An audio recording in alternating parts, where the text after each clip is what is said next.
So moving on to part 2 now. On page 52, Emma describes her dismay upon reading an article where someone had argued that people with autism are all the same. As Emma puts it on page 53, if everyone with autism was the same, that would be a lot of sameness. It would be like an army of clones. In other words, it would be autistic paradise, as autistics generally love sameness, but unfortunately, autism never replicates itself, so you will find no other autistic exactly like me.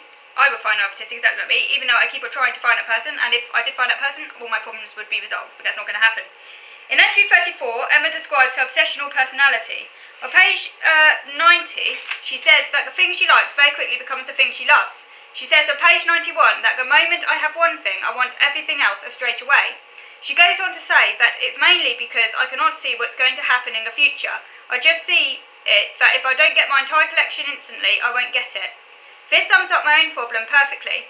When I notice a collection of t-shirts I like or books on Amazon, I want them all, and endlessly worry that something will prevent me from getting hold of them.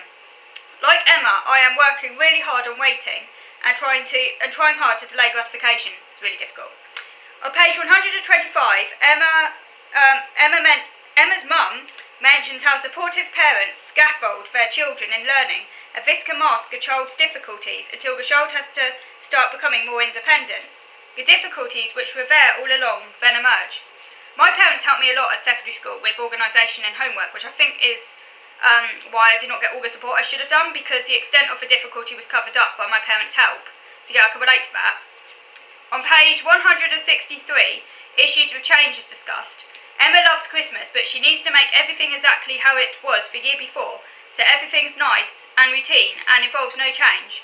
One Christmas, when she had slightly less presents than usual, she said out loud that's not very much, and her parents got upset. So I can relate to this too, as similar things have happened to me. Like Emma, I also needed, growing up as a child, every Christmas to be exactly the same as the previous years, and I cried and screamed with upset if there were any changes. So we always had to follow exactly the same rituals every Christmas, like how the presents were felt. We always had to feel the presents before opening them, and I always got everything had to be done exactly perfectly. So yeah, I can really relate to that. On page 186, issues with romance and relationship are discussed. For example, the issue with change means the idea of introducing a new person into Emma's life freaks her out, and I feel the same way. She is also not sure about having to care about someone all the time.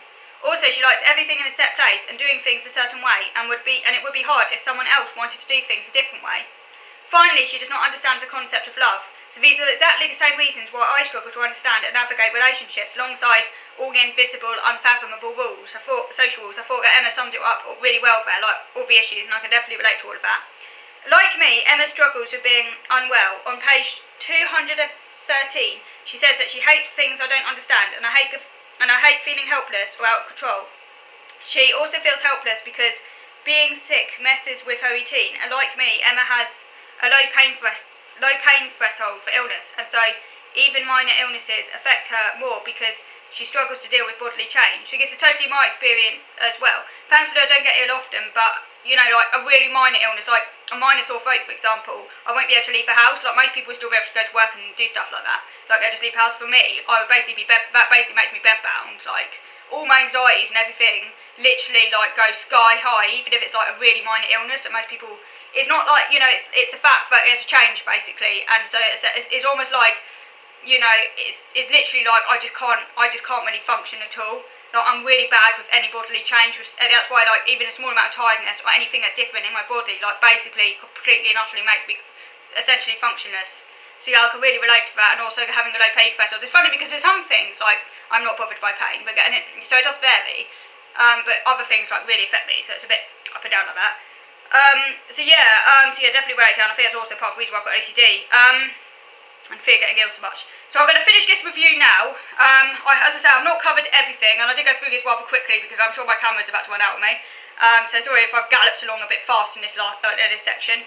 But yeah, let me know down below if you've got any comments about this. If you'd like to ask me any questions about things I've touched, I might go into further in another video.